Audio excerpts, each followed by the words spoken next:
Wolfgang, Amadeus, Mozart. Will we truly ever know who he was? Can historians separate fact from fiction? Is the Mozart portrayed in the movie Amadeus the real Mozart, or just a buffoon dreamt up by Hollywood? Well, Mozart's life, I think, is particularly interesting because, well, especially, I suppose, with all this Amadeus, which I thought was I must say, it was a fun movie. It annoyed me that it had to be so inaccurate, because I thought the accurate story would have been just as interesting, if not more. The truth is, famous people throughout history tend to be remembered not as how they really were, but how we wish them to have been. Rumor and innuendo are far juicier than fact and reality. In the case of Mozart, the truth lies somewhere in the middle. If you look at Mozart's scatological canons, these little short pieces he wrote to his sister with dirty limericks in them, you can say, okay, there is that side of him. That doesn't make him Tom Hulse in Milos Forman's Amadeus. He doesn't turn out necessarily as a giggling lunatic as a result of this. There was this side. He had a playful side, and he played billiards, and he probably chased the odd skirt. He was very much a man of his time and of his world. But I think to characterize him as a vulgarian as a result of this is going too far. The other side of him is he did marry, and he was, as far as we know, reasonably faithful to his wife. He was very conscientious about her health, and he sent her, even when he was very sick, he sent her to Baden because she had lost a baby. So, there was also this other child side to him that was very caretaking and very loving. Mozart's mythical life is full of contradictions and continues to be scrutinized long after his premature death at the age of 35. On the 5th of December in 1791. He died of heart failure brought on by an infectious virus. Penniless and in debt, he was given a third-class funeral and buried in an unmarked grave that held 5 other coffins. A sad ending to a man blessed with musical perfection. There are very few things in one's own journey that, certainly mine, that where I am absolutely in complete humility. It's so unique. It's like watching, it's like going and watching a Rembrandt picture. You say, how did he do that? How did this guy write these notes down without any mistakes?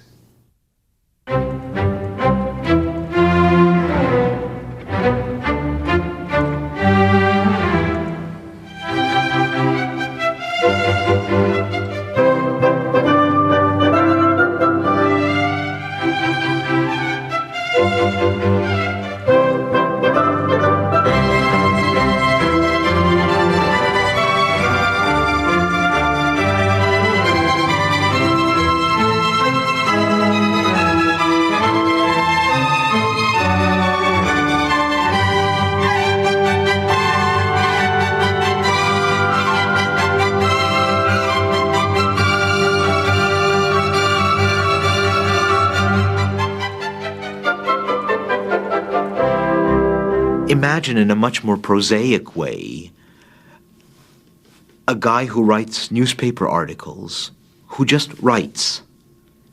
He types it and faxes it and doesn't do anything else, doesn't change a word, doesn't make a correction, doesn't change the paragraphing, he just sends it off. That to me is totally inconceivable. So how much more inconceivable is it that someone does that with a piece of music?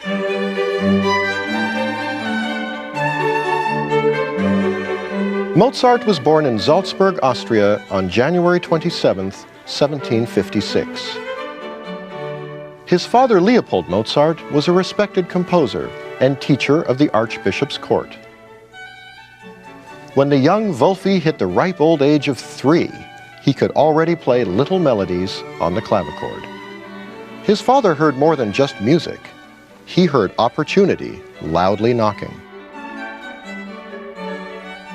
Mozart had a very frustrating life in a way. I mean, I think one of the worst things he had was he didn't have a childhood because he was trotted around Europe as this precocious young prodigy, and sat on the knees of empresses and queens and kings and whatever, played the piano divinely, and probably was a terrible brat as a child. I mean, I think if he were put into a normal school with ordinary kids, they would have killed him straight away. Will the world ever see a child prodigy like Wolfgang Amadeus Mozart again? Who knows? And would we recognize the prodigy if we saw it? We might not. I think he was a freak of nature. I think he was born a genius that is hard to comprehend. Only one every 500 years maybe has that ability. As we've seen with Mozart, being a child prodigy can be exhilarating, but also traumatic.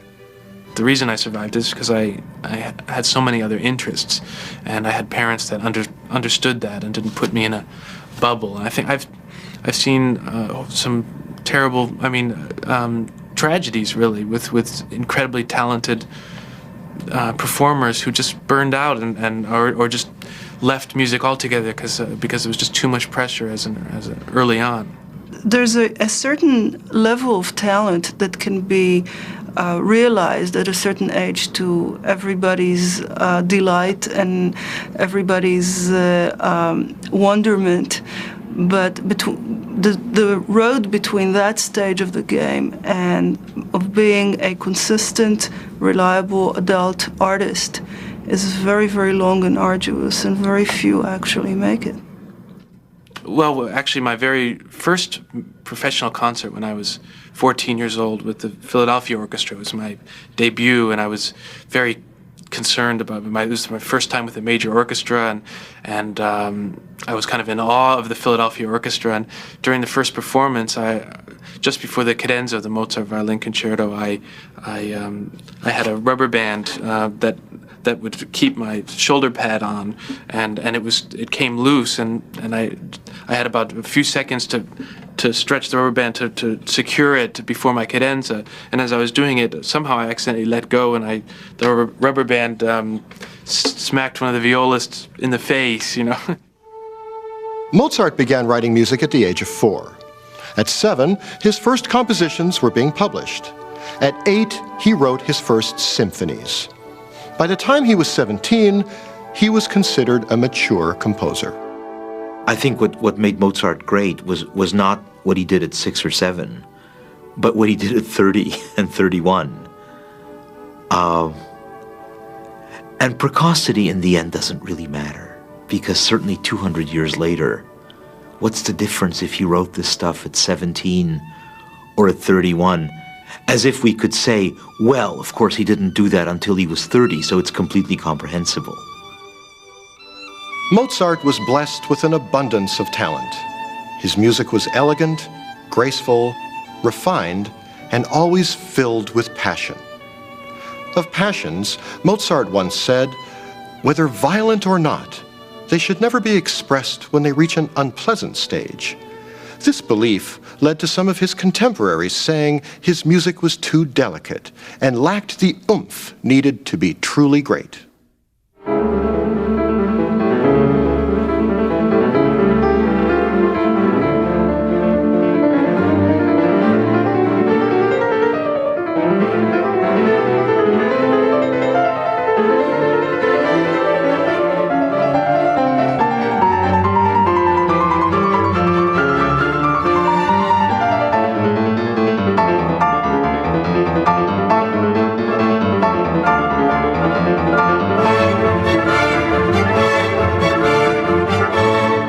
Whichever of Mozart's contemporaries called his music too delicate, obviously hadn't heard that concerto.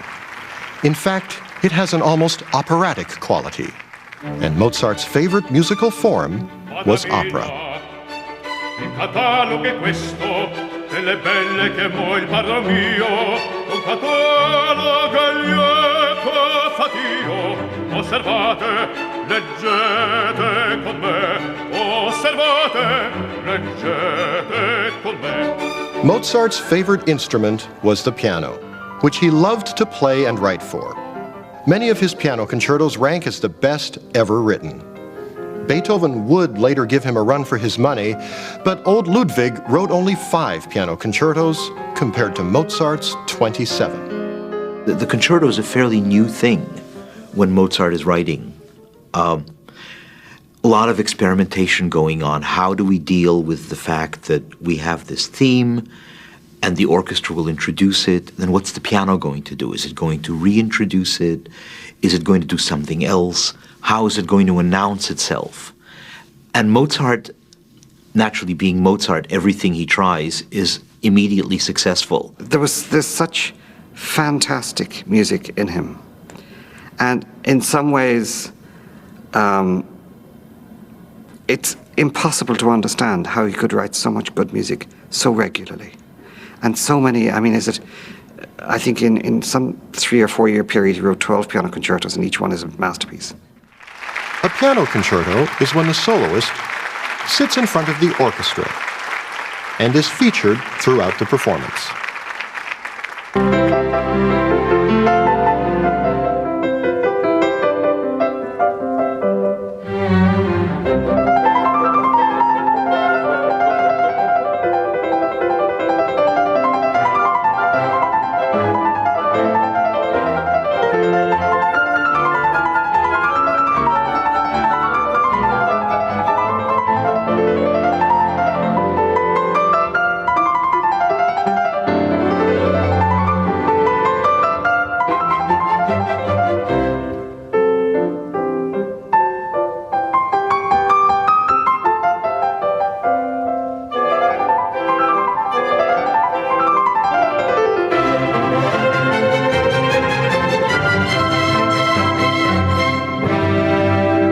Now, the good Mozart didn't invent the piano concerto, but what he did do was revolutionize it.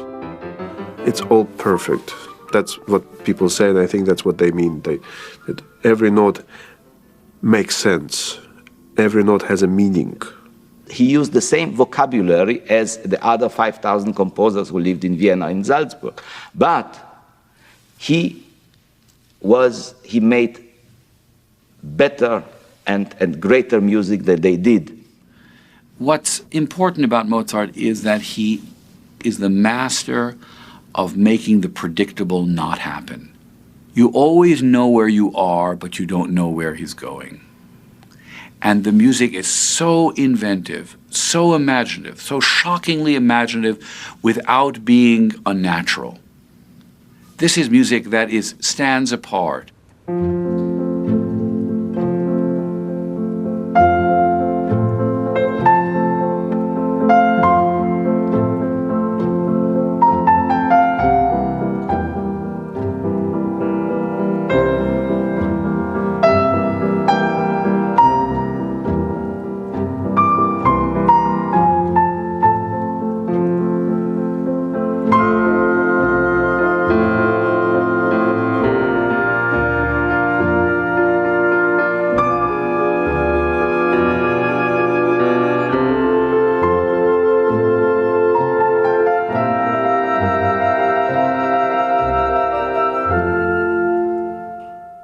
I don't mind if people call it Elvira Madigan. You know, if they go to a concert because the Elvira Madigan concerto is on and they listen to Mozart, fine.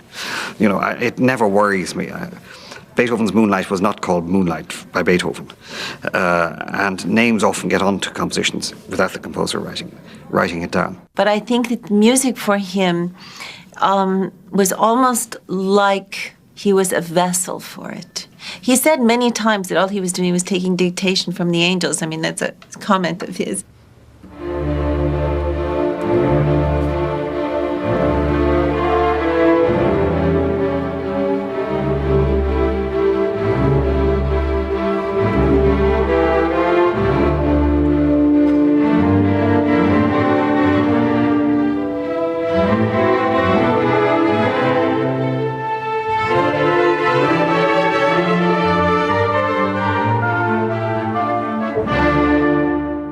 Mozart's 20th Piano Concerto in D minor clearly has a stormy atmosphere. And yet, in the same year, he composed the 21st Piano Concerto in C major.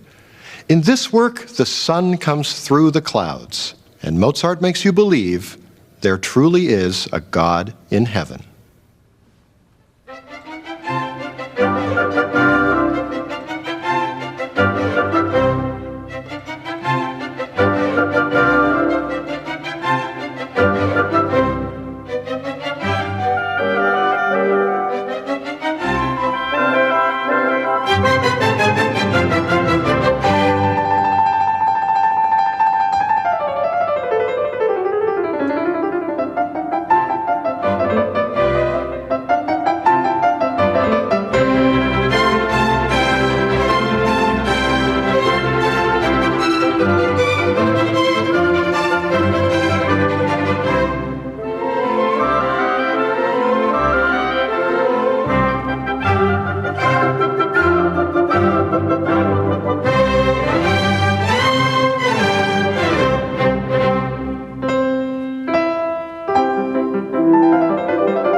He lived his life with a certain sense of failure.